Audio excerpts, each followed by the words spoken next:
Second. Good. So welcome to this PMP session. We're going to talk a little bit about the exam content outline 2026 and mostly how to stay ahead to get certified before the change in the exam happens. That is in July 9th. But we will cover a little bit of both worlds, what is happening with the new PMBOK 8 and also what is happening with the PMBOK 6 edition and how they match and what the differences are. Sorry if there's a little bit of noise. Can you hear the noise or not really? There's like a machine doing Uh, something. I think the sound is good. We can Okay. flow with that. Okay. So this is the 6 points we're going to cover today. First, a quick introduction, the purpose of our meeting, what PMI is looking for regarding PMP for sure, common study pitfalls, and also uh, we can talk a little bit about the requirements for PMP certification, but most people that are here, from what I know, have already done their certification application, their exam application, 35 hours education, 3 years of project management experience, and if you have a bachelor's degree. Okay. So that is the easy part. If you need help with that, you can text me. More than happy to help you. I can send you some resources or help you do your application. And today we will talk about the beginning of PMBOK 8, which is very similar to PMBOK 6 and 7 from my point of view. That is the system for value delivery that was introduced in PMBOK 7 mostly. The management principles, which also come from PMBOK 7, just that we don't have 12 but 6, so it's a little bit more practical, I would say. And we will talk about project life cycles, which is very important since PMBOK 5, because the exam is not only asking about waterfall, but agile, iterative, and incremental approaches, as you may know. Good. So those are the topics we will cover. As you know, always PMP is in high demand. Most candidates fail because of lack of a structure, and this session is for those that are committed to pass PMP. So again, I always repeat this, I know, but it's very important. PMI is not asking you to remember things or memorize them, or even just have an understanding. They want you to apply that knowledge and analyze different situations. That's why we talk about decision making and situational judgment regarding the questions. Uh, so you have to analyze, sometimes even evaluate the situation. They are not assessing that you can create a plan or things like that, but they do want you to analyze and apply the knowledge, not only remember and understand. Do you agree with that, William? Yeah, I perfectly agree with that, and I want to add something to that. In When you are writing your PMP certification, there are questions that they call easy questions, and what makes a question to be easy is the amount of knowledge that you actually have. Okay, so PMP does not require you to be cramming things, but most definitely you need to be knowing principles, you need to be knowing tools, because sometimes when you know the tools, you know how to use it. From the question, it's easy for you to eliminate the ones that are not to be used. So easy. So that's just what I wanted to add. Hmm. That's a very good advice because you guys will have about 90 tools and techniques, I would say, first. The other thing is that sometimes you need to know if this question is waterfall, agile, hybrid, or only if it's about a tool. If it's about a tool, you can answer it. Okay. So that's a very good advice, I would say. And consistency is very important. So we're going to do a little game here. So I will need a couple of volunteers. This is a drag and drop. It's kind of a question you might see. How many questions regarding drag and drop did you have, William? Do you remember? Oh, you're muted. I can't remember exactly the number, but there were at least 15 of them. And I was really surprised because personally I felt that they were the most difficult question, because Hmm. here you're not having a MCQs, you really need to know. And it directly comes back to what I previously said. You need to know, to have the knowledge, know the tool, know the principle. If not, it's very impossible to be able to answer this type of questions. And there were a good number of them. There were at least 15 of them when I wrote the exam. Okay. So for those that are new to this, William passed the exam about a month ago or less, but he did it in 5 weeks. He knows a lot about project management. He's studying and he studied very hard. He did more than 2,000 questions in 5 weeks, which was amazing. He would wake up every day at 5 a.m. And from day one, he said to me, I want to, be part of this and do it quick. And he did it. So that was amazing. And he did it in 5 weeks or even less. So let's do this. I need a brave volunteer that could help me read the scenario and if you consider it to be predictive or agile and why.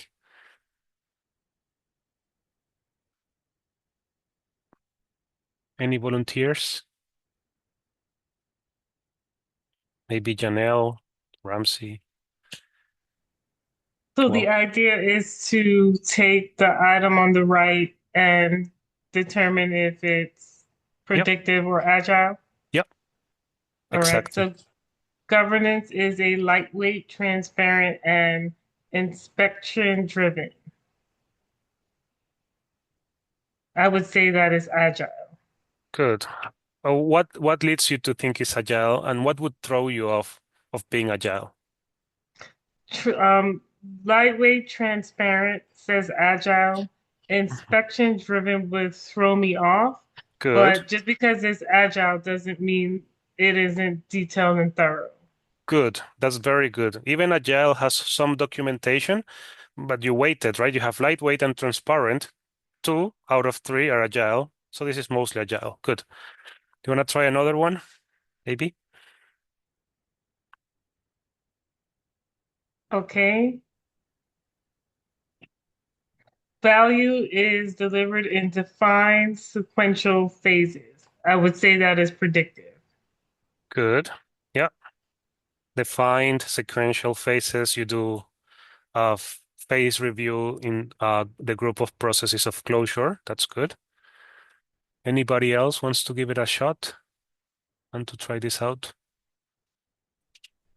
Yes, the second one, Mm-hmm. values flows continuously through short adaptive cycles.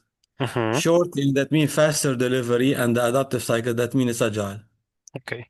So I have a question for you, Ramsey. Yeah. Do you think adaptive is more related to iterative or to incremental approaches? Adaptive.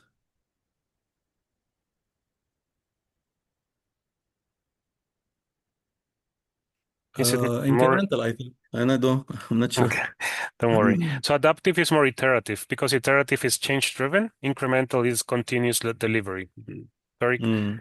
but for the exam, usually they use adaptive, agile, incremental, iterative as the same thing. So that's okay. Mm. You want to try another one, Ramsey?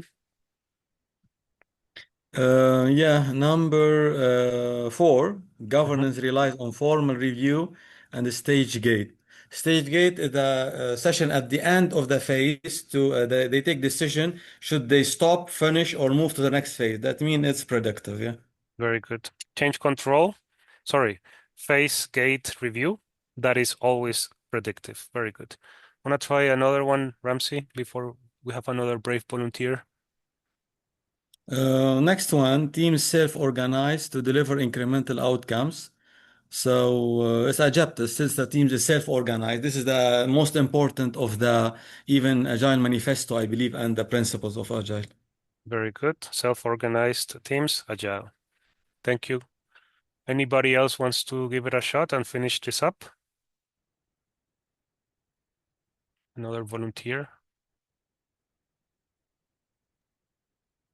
I can just try to do the next one. Hmm. We talked about teams follow a structured plan with a fixed scope. So here we definitely have predictive, where this for a scope to be changed, we go through a change control board. Good. Very good. I'm gonna try the last two, maybe. Okay, decisions evolve based on feedback and emerging realities. Here we are having an agile.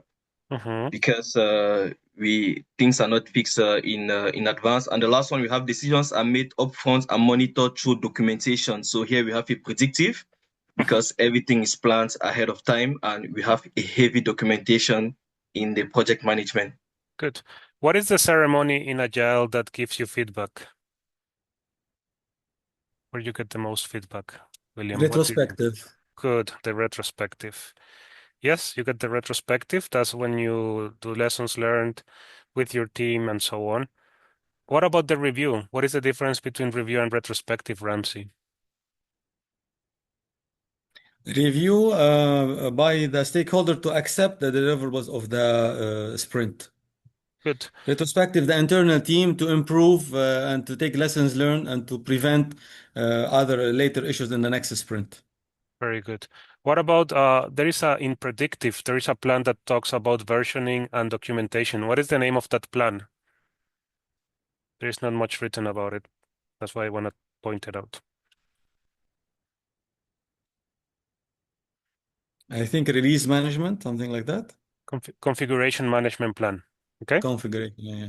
So anything about documentation, versioning, not much. There's not much written about it. Is configuration management plan configuration.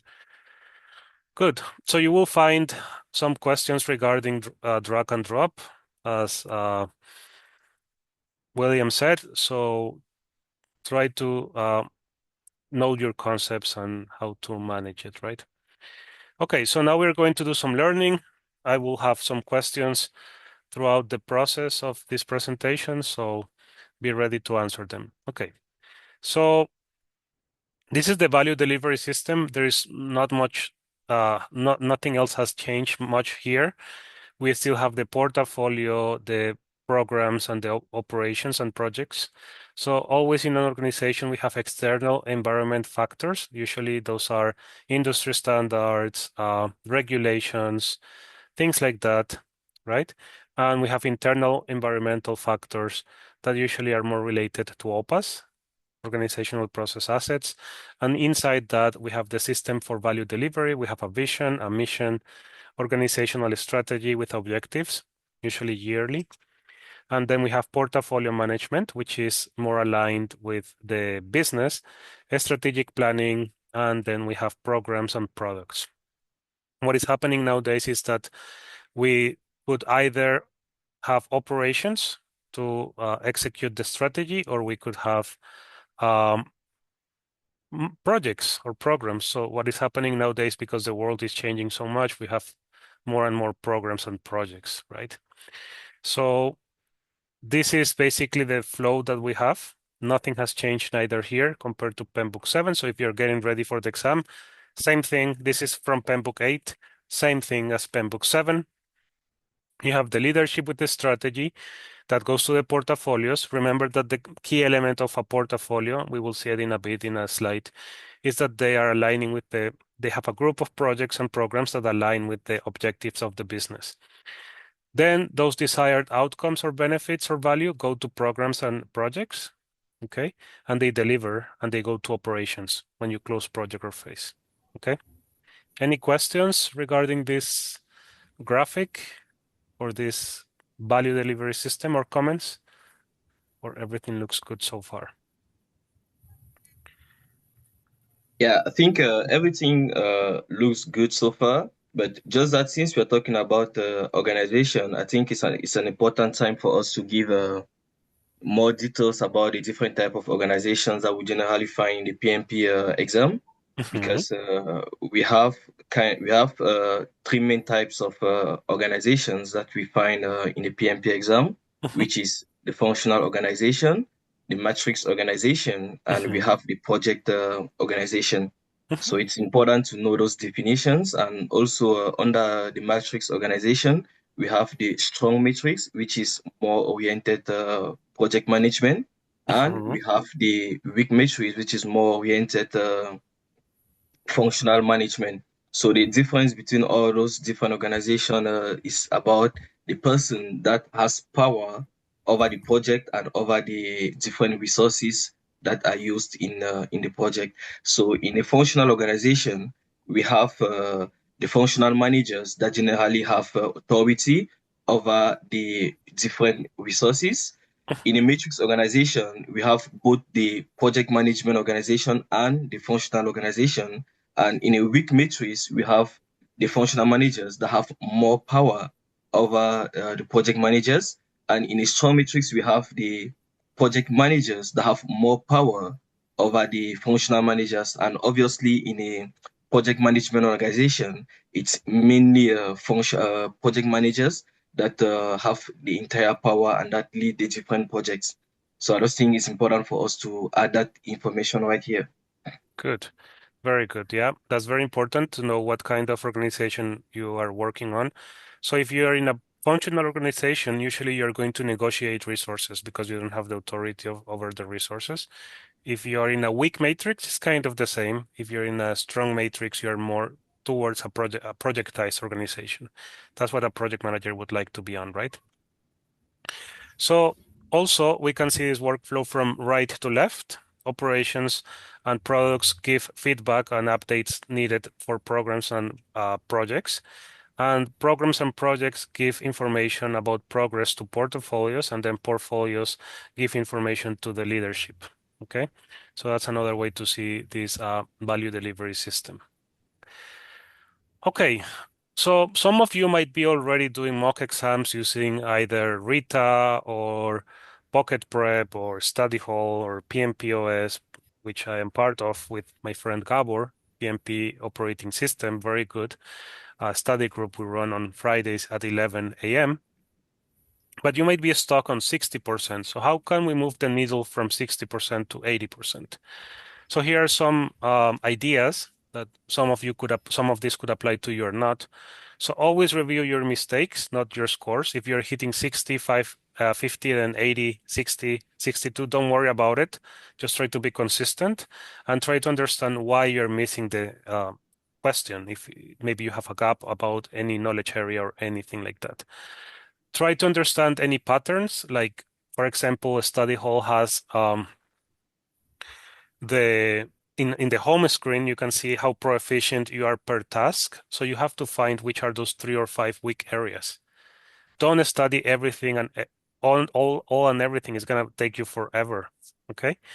So okay, Daniel, have a good one. So yeah, try to find those weak areas. Always eliminate at least 2 options. Okay. Decide between 2. Use the elimination process. Also explain why your choice is the choice you took out loud. If you cannot do that, then you're just guessing. That's not good. And you really need to know what you are doing. Okay. Redo wrong questions after 2 or 3 days. Don't do them right away because you're memorizing. Practice under real-time pressure. Very important. Try to have a rhythm that is 60 questions in an hour about. Try to do that. And try to be consistent. Always try to have a goal. I'm going to sit 40 minutes to do 20 questions and look at the feedback, or I'm going to sit 2 hours, do 60 questions and do a dive deep in the wrong answers. Very important, trust your first instincts, usually. Some people overthink, so they take more than 2 minutes per question. You don't need that usually. But also we have the other kind of people that are too fast and they don't do the elimination process and they answer questions consistently in 30 to 20 seconds. That is not good neither. So trust your first instinct, but also do a thorough job. And try to aim to reduce mistakes. That's why I always say try to fail fast to find your blind spots. Would you add anything to this, William? Maybe? Oh yeah, a lot of things to add. I just did my PMP certification, so I definitely have a lot of things to actually add here. And one thing I want to talk about that I don't generally see people talking about is the rhythm. Okay, it's not necessary. It's not important for you to be very fast, and it's not also good for you to be very slow. That's something that's very important. One thing I noticed is that if you finish answering your questions and you come back to check your results and start changing your answers, there's a very high probability that you're going to fail.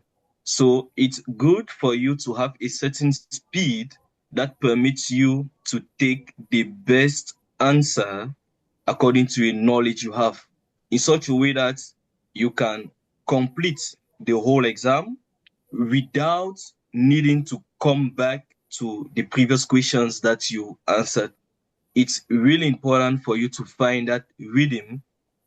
It's really important for you to find that speed because obviously there are certain questions that you're going to answer in 30 seconds, but there are other questions that are going to take you longer. So when you practice, make sure that you develop that culture, that inner culture of knowing the speed with which you feel the most comfortable. And generally, to be able to answer all the questions, you need to take like 1 minute, 15 seconds per questions to be sure that you're going to finish everything. So practice and make sure that you understand the rhythm at which you feel more comfortable to be able to go through all the questions, not too fast, not too slow, in order to finish everything and without having the necessity of coming back to revise the questions again. That's for me, that's one of the most important things that I actually learned. Hmm. The second Yeah. thing is when I was taking the exam, I've been doing project management for years, okay? And when I did my first exam, I had like, I remember it was 47%. So I was really quite surprised, okay?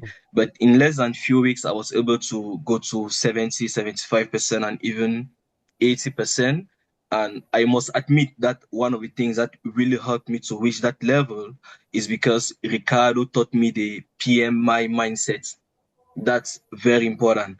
I guess this is one thing that I really hear everywhere, and I just want to testify that it's very important for you to understand the PMI mindset, especially when you are an experienced project manager, because here we are not testing your knowledge on how to execute projects in real life, but we are testing how you have how good you have the mindset of PMI. So Ricardo really helped me at that particular level to understand the mindset. And one last thing that I would say is consistency. Okay, you have to be disciplined. If you decide that okay, this what I have to do that. The first time I did a mock exam, which is 4 hours, I did it while attending a nephew's party. Okay, Hmm. so I drove with my family to another town. We're going to attend a party, and I had to do my exam that day. So even though people were celebrating in the parlor, I just looked for a quiet place and took 4 hours to do my exam because there was nothing that had to make me change my plans for my PMP, except, okay, we have emergencies, but attending a party was not an emergency. So I finished my mock exam before going to attend the party. Okay, even though I had to attend it a little bit late, but that was a sacrifice I had to do. So it's just to encourage each of us that are preparing, make sure that you remain consistent and you'll be able to make it. So those are the three things that I could add to what you actually said, Ricardo. Hmm. Thank you. Yeah, William has family and also is studying a program on project management in the university. So yeah, a lot of things going on, but he would be very consistent. That's very important because if you miss 1 week, you have to do rework, right? If you miss 1 week or even 2 days, you can take one day off for sure, but consistency is very important, I would say. Okay, so this is a quick summary of what we just saw graphically. You can take a screenshot of it, but it's basically that a portfolio is a group of programs and projects that share a strategic goal, let's say increasing sales or reducing the time on operations or increasing the market share, whatever is important for the organization, having a social impact if you work in the government, things like that, right? This could contain programs and projects Okay, and here the key element of a portfolio is which initiatives are appropriate or which initiative are we going to prioritize. That's why some people say that the portfolios answer a question, and that question is what? What is value? What are we going to do? Okay. The programs, on the other hand, have a key element that is when you manage them in a coordinated way. So whenever you see coordination, we're talking about programs, they create a greater benefit. So in Agile, I would say a Scrum of Scrums is kind of a program, Scrum of Scrums, that is for SAFe. We will talk about SAFe in a bit, very quick. So this is a set of related projects that when you deal with them in a articulated way, you're going to increase the benefits. Let's talk about a program about digital transformation or maybe aerospace programs or a social development initiative where you have a set of projects that if you coordinate them, that is going to bring a lot of benefits to the organization. Okay, so that is regarding programs or portfolios. Do you need to know this? Yes, for sure, because you have to be aligned as a project manager. And then you have projects which are more tactical, not so strategic, no so operational like operations. Very important, they have to have a beginning and an end. They are temporary endeavor. They produce a unique result, okay? And also they could be part of a program or just a standalone. So here the key element is the deliverables. And then in operations, every project usually is going to go to operations. That's why when we do close project or phase, we are going to move the projects to operations. Okay. So basically, the key question here is how do we keep the business running in operations? And basically, this is the end result of a project. Okay. So another topic we were going to talk about very quick is why most study plans fail. So I changed this slide for those that have come before, like let's say Ramsey. But basically, look at this is Williams Williams' study plan. He took the exam on March 21st. He started on February 16th. So that's like a month and a week. And if we take the week of the application, that would be only 1 month. So he did it in a month. So don't do passive learning. What is passive learning? Only watching videos or reading. That's important to do, but don't only do that. Having no accountability, like try to have someone accountable for you or have a spreadsheet where you say what you're going to do and when, and book it in your calendar no matter what. Wrong question solving approach, let's say not doing the elimination process or answering too fast or double guessing. That's not good. It's going to take you a lot of time. And over reliance on free content. Well, the exam is about $600. Try to spend maybe on a mock exam at least. PMI study hall is like $80. Or join a group is very important. So then it's easier for you to have accountability and someone that has done it or is in the same boat. Would you add anything to this, William, maybe?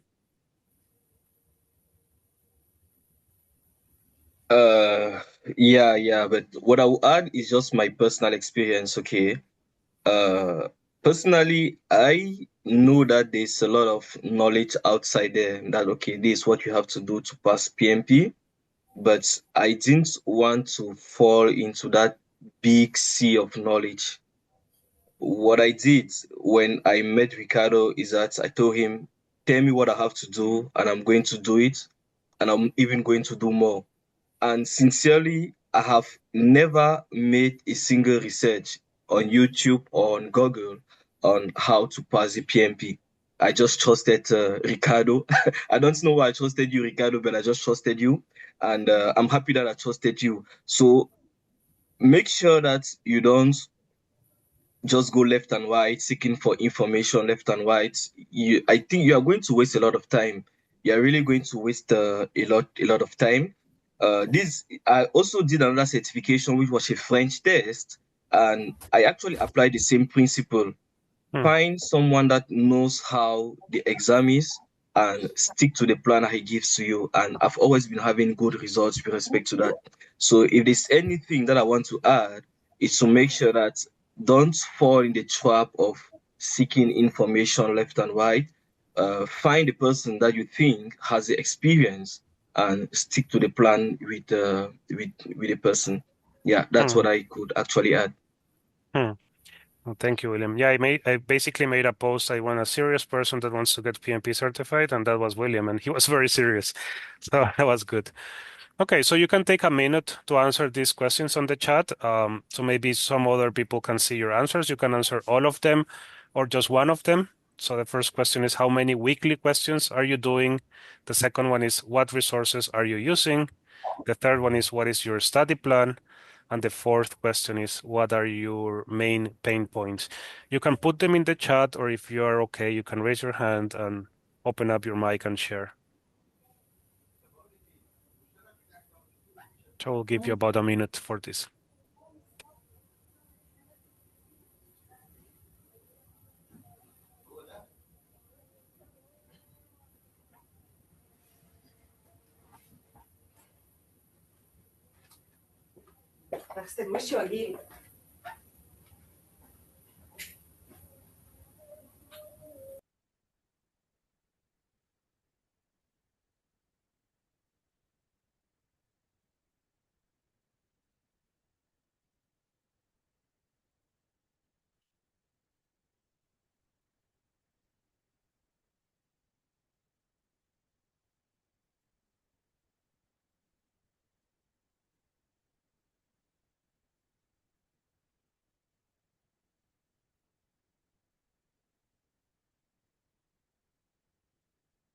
So anyone wants to share what they are using or how many weekly questions they are doing for PMP prep?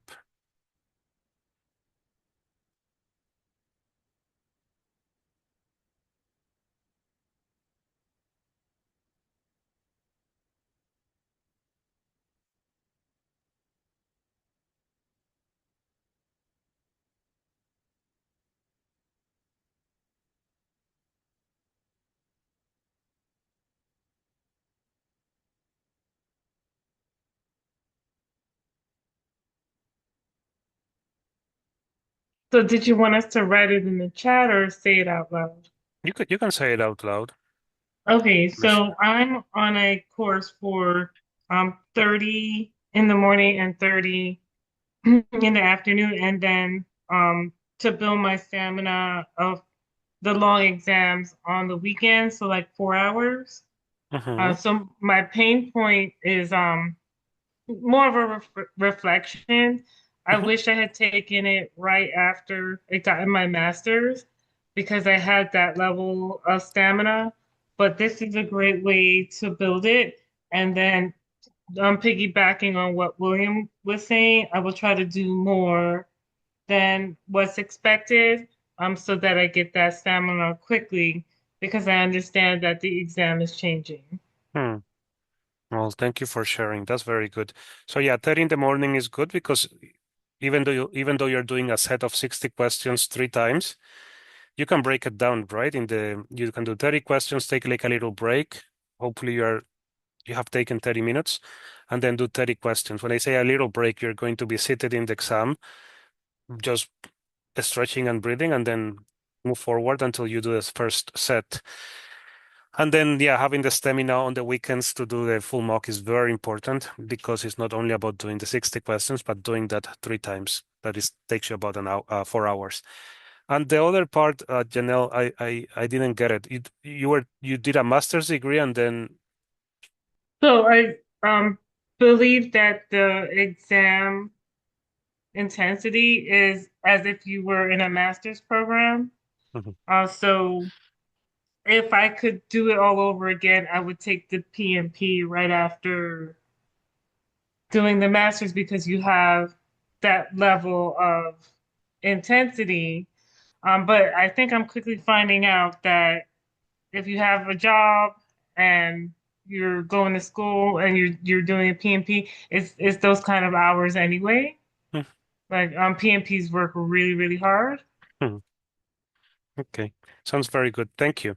It's very funny because when William reached out to me, he said, I'm studying, so it's like a lot, and he's studying project management. So I said, that's the best because you have the habit to, study a lot first, right? And you know project management. I took my PMP when I was doing my master's in project management, and I said, if I don't do it now, I'm gonna postpone it all the time. Would you like to add something there, William? If I just have to add something just to challenge Janelle, yeah, you could have taken it when you were doing your masters, but one thing for sure is that if you do it now, is the best time for you to grasp the maximum out of the PMP preparation. Okay, because you are really going to be doing a comparison between what you are doing now and what you were doing at first. That's the first thing. And it's also going to give you an opportunity to improve on what you used to do at first. Because we always talk about the PMI mindset, but one thing for sure is that what the PMP requests from us is actually I will call it excellent practices that we don't always apply. So you are going to learn certain things that are definitely going to help you to improve in the way you used to manage projects. So it's just to challenge you that be happy that you are doing it now because at least you have a reference to which you can compare yourself and improve from there. No, very good. Yeah, So, I think that's correct because the questions do come up at work, and I'm like, oh wow, so that's what I just witnessed. So, yeah, that's very good when you can relate it to work. It's very good. Exactly. I perfectly relate to what you're saying because it's the same thing that I'm actually witnessing right now. And it's even helping you to bring up certain things that even the other project managers don't actually know. So be happy. That's good. So here we have a quick set of links. I'm going to put them in the chat. Is our web page. There is also a study group that we run with Gabor, and if you want to text me, there it is in the chat.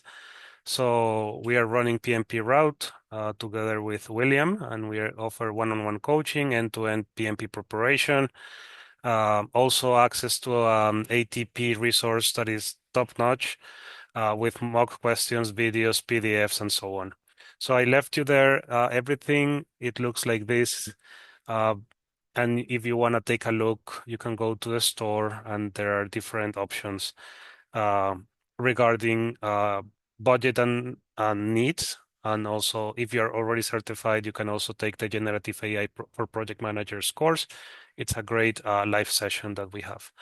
And this is the study group that we run with my friend Gabor. He's in UK and he built the PMPOS. So if you want to join a study group that meets every Friday at 11, we take turns with a group of PMPs to basically share the PMP mindset and how things are for for the different people that are in the process.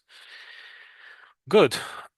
So quick summary, we have a strategy, portfolios, programs, projects, operations, and value. Okay.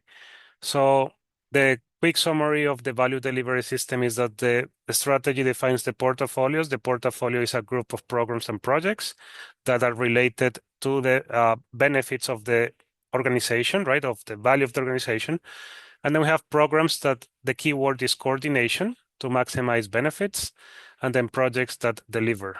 Okay. And then operations is basically the output of a project usually. And we have that as an ongoing value for the organization. So one flow, one system, one purpose to deliver value. That is the value delivery system. That basically was introduced in Pen Book 6 and 7. Same thing in Pen Book 8. So now we're going to see principles and processes. So Pen Book 6 was all about processes, 49 processes, mainly predictive. It introduced the Agile practice guide as an attachment. Very important for you if you're getting ready for PMP. If you want to read it, it's a good idea to read the Agile practice guide. Then Pen Book is based on principles and value-based, very flexible as well. if you read the PMBOK 6 or the Group of Process Practice Guide, PMBOK 7 becomes very light, I would say. And PMBOK 8 is the integration between 6 and 7, I would say, is a bridge. Most people say that, and I agree. And I want to say I love PMBOK 8. It is adopting a holistic view, but it's still very thorough. What used to be group of processes now are focus areas, okay, or areas of focus. What used to be domains are now, knowledge areas are domains now, okay. The focus of PMBOK 8 is on value, just like on Agile. Quality is embedded as a principle, and also we have accountability, integration, and sustainability as principles, and a culture of empowerment as part of the principles. So those principles that we used to have in PMBOK 7, which were a little bit dense, now are summarized in PMBOK 8. Okay, and what was left apart from PMBOK 7, which was all the processes, are now back on PMBOK 8. So PMBOK 8, to be honest, is very similar to PMBOK 6, just that summarized. Okay. So now we have, instead of a group of processes, which you know are initiating, planning, execution, monitoring and controlling, and also closure, we have the focus areas. Okay. Focus areas are just the same, just that they are not so rigid. They're a little bit more flexible. And it's a way to organize the project. That's how PMBOK 8 names it. Okay. So it's the same thing, just that it's a little bit more flexible. Okay. So these are not sequential steps. Even in PMBOK 6, they were not sequential steps. If you watch Ricardo Vargas, he says the same thing, right? They are continuous streams of attention. That's focus areas. Okay. So if you're in an iterative approach, like the one in the left, you would have different planning moments, right? The first one, of course, is the biggest. Even rolling wave planning could apply here. And each iteration is execution. Each iteration is execution. Okay. So you're iterating, you're doing increments, you're doing constant delivery, and monitoring and controlling is here. You do monitoring and controlling throughout the process, throughout the project, basically through the reviews and retrospective. In initiation, you do have a roadmap. You have a roadmap where you have the vision of the product, and you align all the different stakeholders. And this is waterfall. You know, we have just like in normal PMBOK 8, we have the initiating focus area. Okay. The project charter, identification of stakeholders, gathering high level risk, high level assumptions, high level interest and power. Then you do the planning, even from day one. Okay. And then you are going to do execution from day one as well, just that you do it more here, and monitoring and controlling throughout the project, and closure here. So it's the same thing as in a PMBOK 6 again, which nowadays is called the Group of Processes Practice Guide, just that a little bit more flexible. So focus areas, knowledge area, focus areas or group of processes, they're cousins or brothers. So just think about it that way. Not much has changed there. Okay, so let's do a question. I'm going to put it in the chat. I'm going to put Q1 in the chat. So take a moment to read it and vote in the chat which is your answer. And you can say why you think that's the answer, or just vote A, B, or C, or D. So business case is one of the key inputs to develop project charter process. Which of the following is not a reason for creating a business case? Market demand, A. B. Legal requirement, C. Stakeholder wish, D. Technological advancement.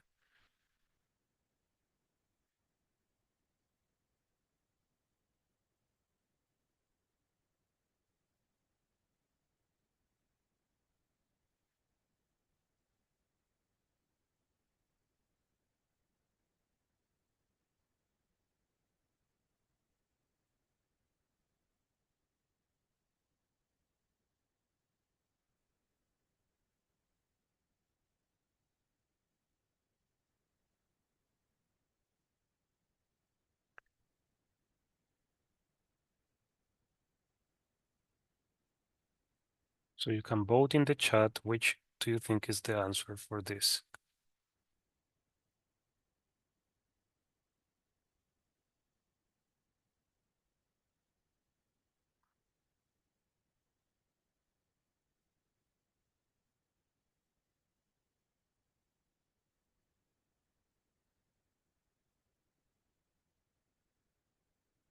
Anyone voting?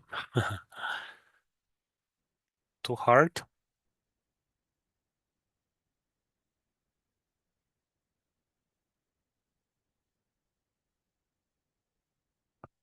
Okay, so we have C and B. It's a hard question for sure. There is not much written about business case. That's why I brought it. So we have 2 votes for B and 1 vote for C. Okay, that's good. So I will work with that. Basically, when you have a business case, you're starting a project, right? So when you're starting a project, you either have a market demand, the market needs that. You have a legal requirement, right? Law says you have to do this or that, you start a project.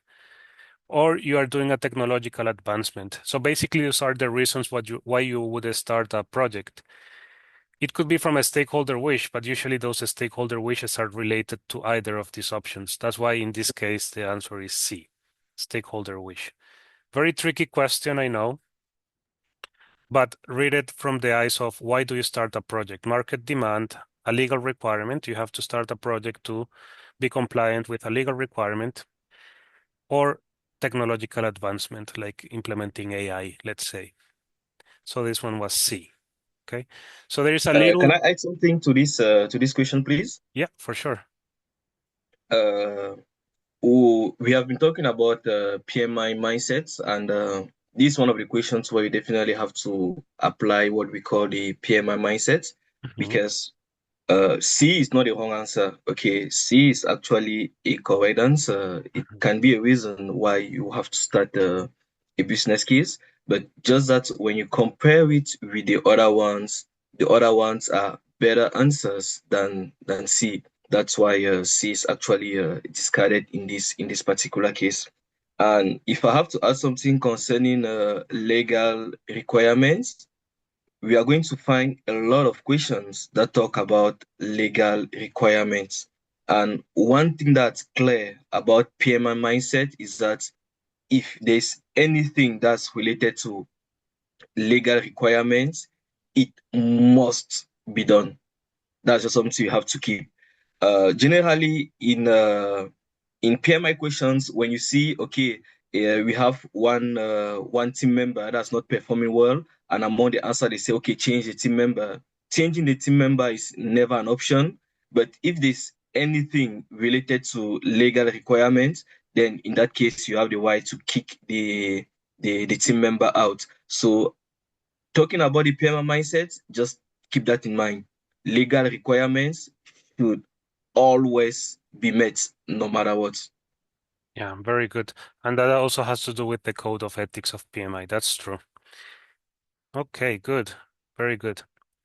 Okay, so now let's move on to project life cycles. Nothing has changed here on Penbook 8. Same thing, we have predictive, where we have minimal changes on scope, schedule, and cost. They are defined early at the beginning of the project. The workflow is sequential. We just talked about it in the drag and drop. Usually we have control points where we're going to do monitoring and controlling. Then we have iterative, okay, which is basically that the solution is evolving in repeated cycles, usually prototypes or refinements. And we refine and refine until we deliver. So it's only one delivery, but a lot of change. There are feedback loops. We have incremental approach, well, where value is delivered in different usable chunks. That's very important. We are delivering value in usable chunks, and each chunk or each increment is adding functionalities. Okay. Always, whenever you're talking about incremental, you're adding value. Whatever you're deploying needs to work. Okay. And then we have Agile, which is basically a mix of iterative and incremental. So I think this slide is very important for Ramsey, between the difference of iterative and Agile and incremental, sorry. But Agile has both, right? How come both? Because you're open to new requirements and to different feedback, open to change, that's iterative, and you also deliver constantly, that is incremental. And in those deliverables or those chunks of usable deliverables, you're getting feedback, okay? So you're delivering rapid value and you are also prioritizing collaboration, okay? And then we have hybrid, which honestly for my taste is a bit hard because it's basically a mix of predictive and agile, and you could have a part of the project very fixed and another one more open and iterative. Okay, so those questions about hybrid approaches are very tricky. Do you remember some of those from your exam, maybe, William, or do you have any comments? No particular comments, but yeah, there are always a lot of questions on about a lot of questions on hybrid projects. It's important to actually master them. So if you want to master hybrid project management in the Agile Practice Guide, I think it's section 3.6 up to chapter 4. That's the only like 10 pages where you will read about it to have an idea, an official idea from PMI.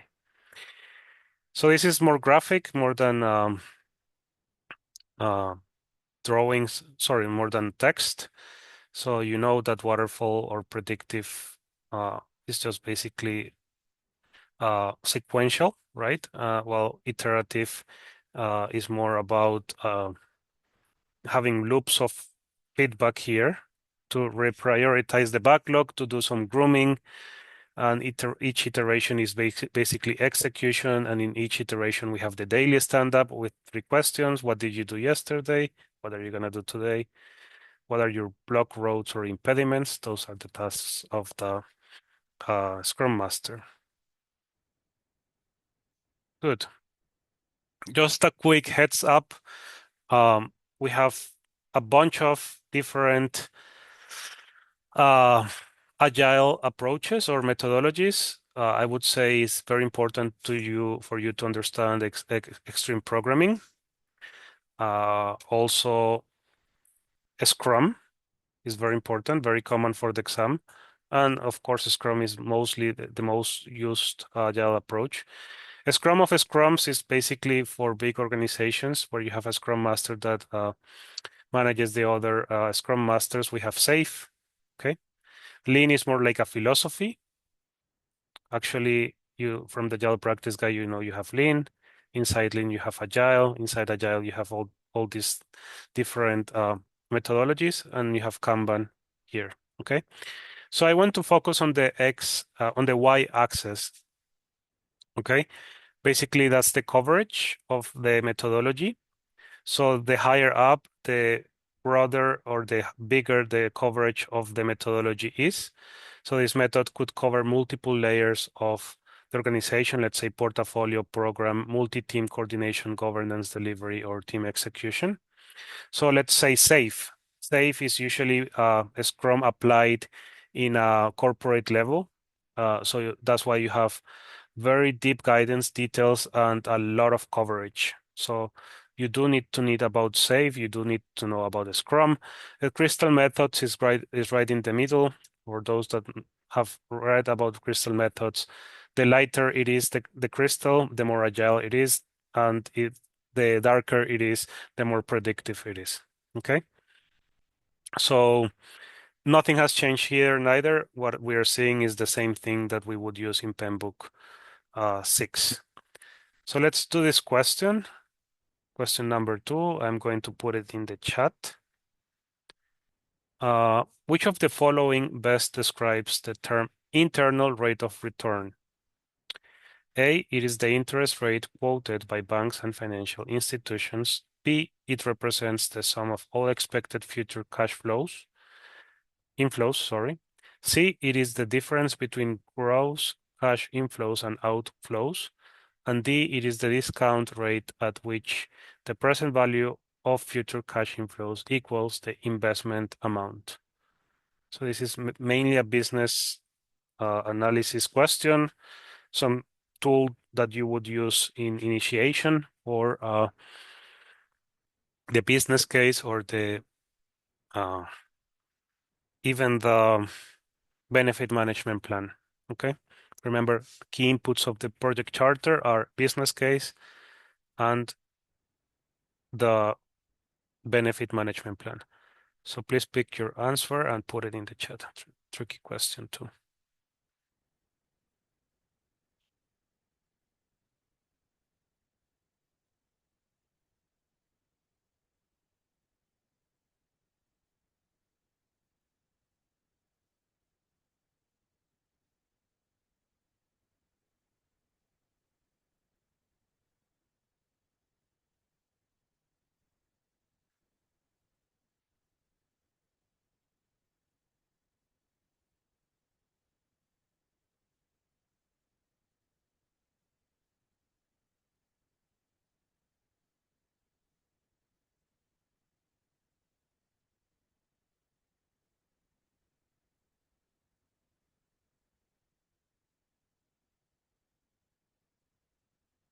Okay, so we have a vote for D.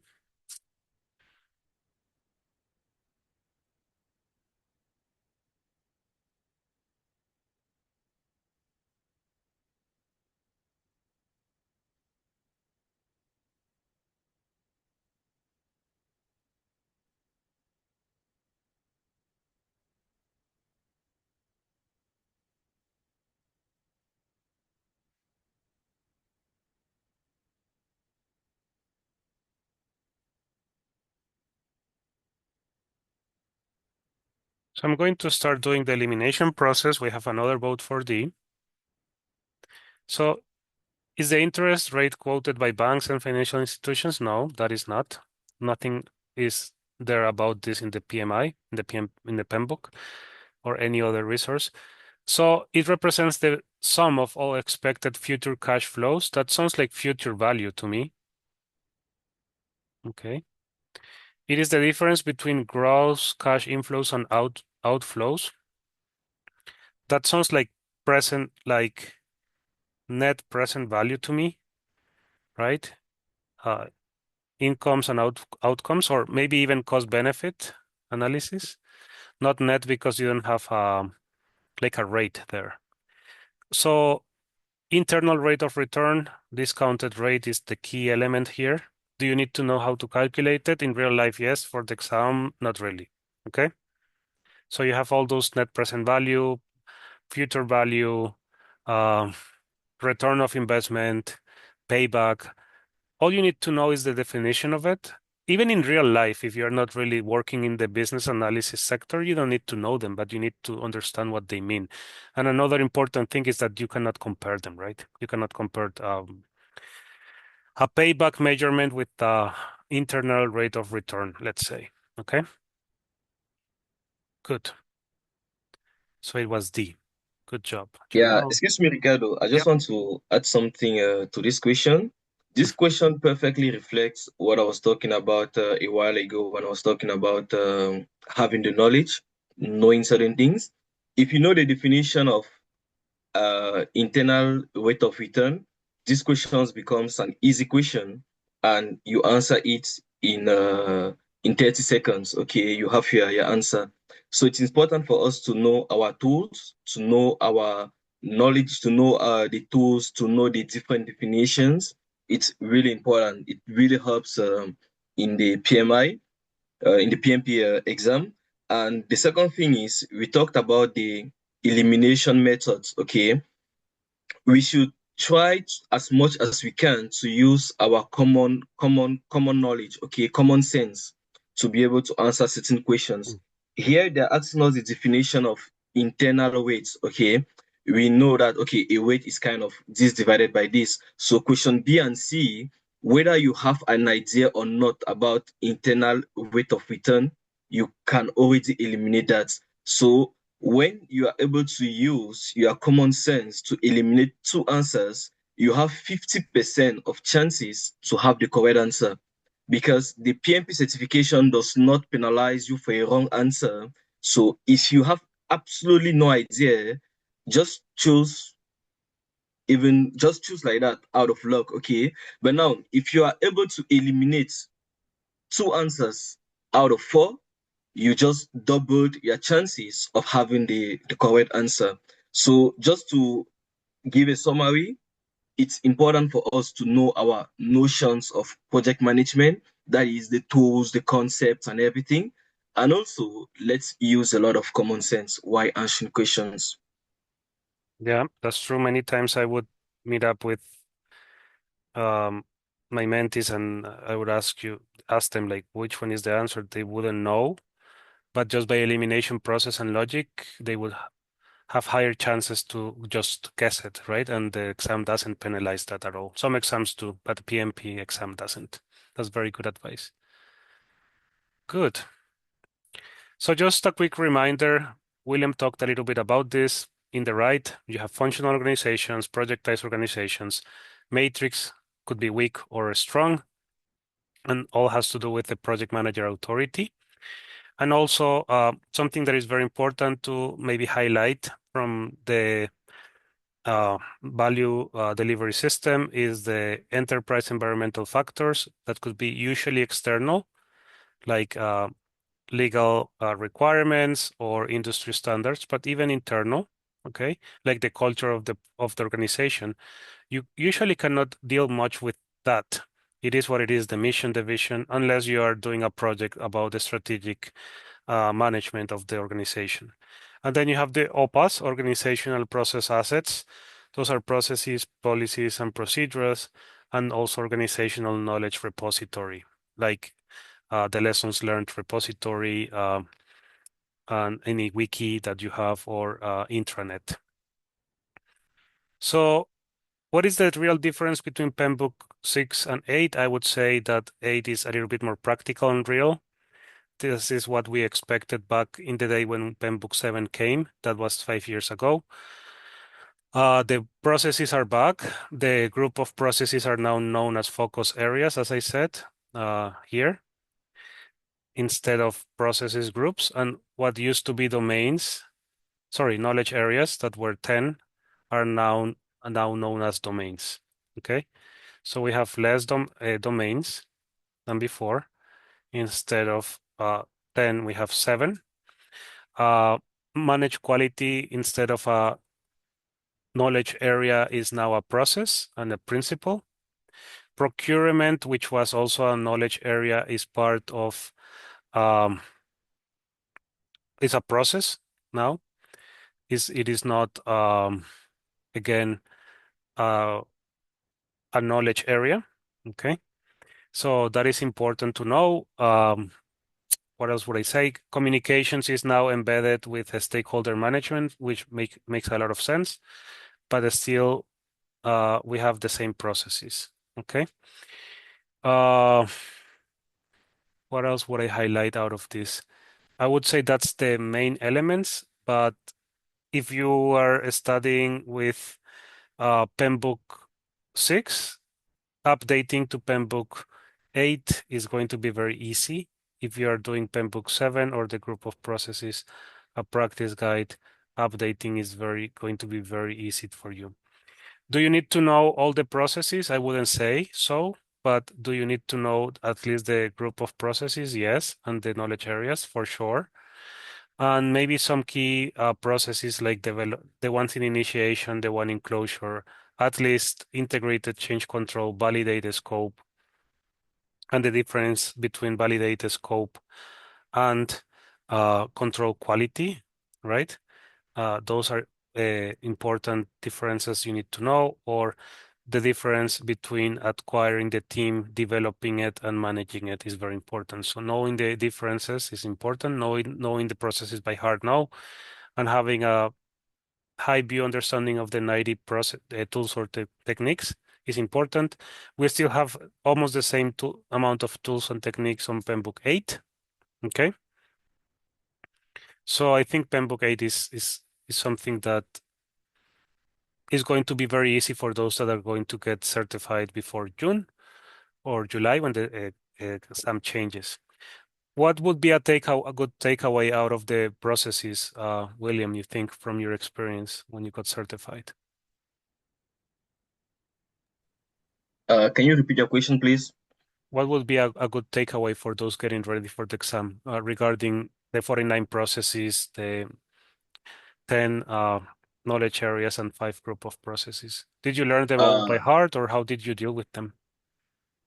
no, I didn't. I didn't try to learn them by heart, but what I actually did was to understand the principle that is actually behind it.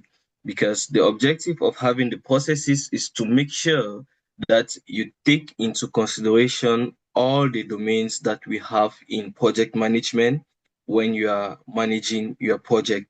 So understanding that really helped me to be able to understand the importance of knowing all those processes. Okay, let me take a simple example. For me to remember the processes, I'll be like, if I'm managing a project, where will I start? Okay, probably I'll start by defining the project. So here we are talking about scope management. Mhm. What will be the next thing? It will be like planning. So we are talking about planning management. What will be the next thing? It will be execution. And what else? I have to take care of the stakeholders. I also have to be communicating.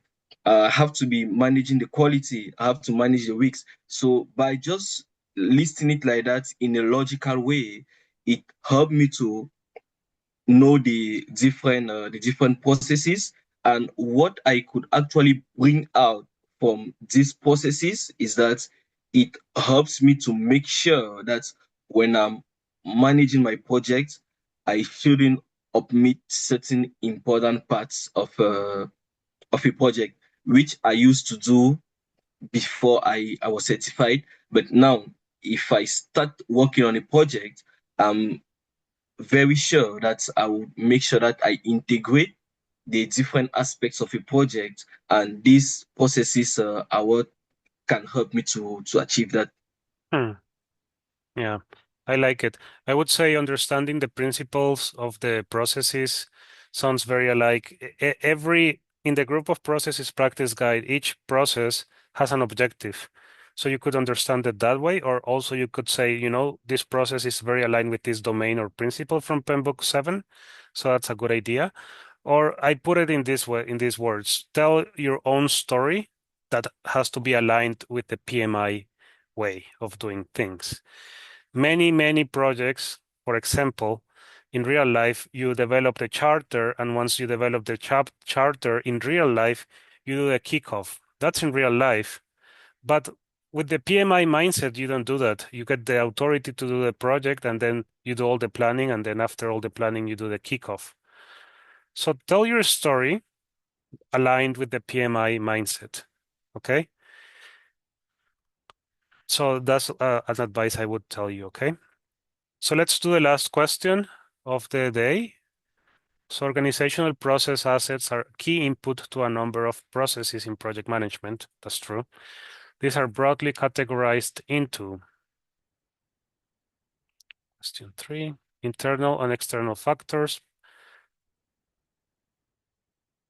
project and work packages assets, C, processes, policies, and procedures, and organizational knowledge bases, D, organizational assets and customer assets.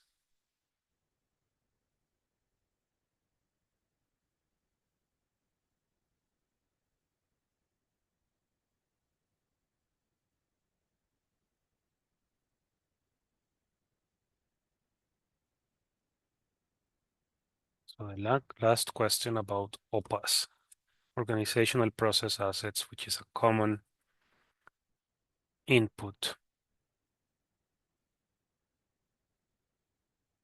Okay, so we have a vote for C, Ramsey.